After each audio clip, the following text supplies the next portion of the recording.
Hello folks, this is Fred Levi, your instructor for the course. And in this video we're going to talk about the Credit Repair Organizations Act, specifically dealing with definitions. So for the purposes of this subchapter, the following definitions apply. 1. Consumer. The term consumer means an individual. 2. Consumer credit transaction. The term consumer credit transaction means any transaction in which credit is offered or extended to an individual for personal, family, or household purposes. 3. Credit repair organization.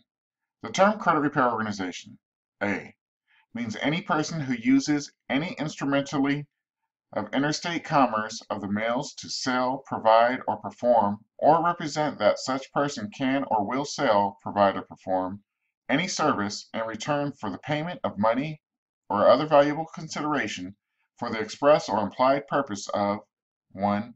Improving any consumer's credit record, credit history, or credit rating, or 2.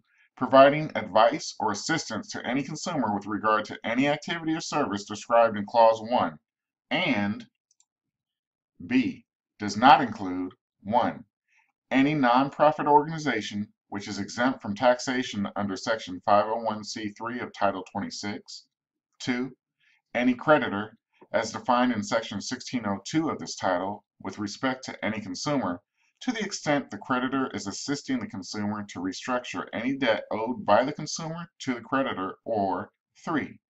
Any depository institution, as the term is defined in Section 1813 of Title 12, or any federal or state credit union, as those terms are defined in Section 1752 of Title 12, or any affiliate or subsidiary of such a depository institution or credit union. And 4. Credit. The term credit has the meaning given to such term in Section 1602E of this title.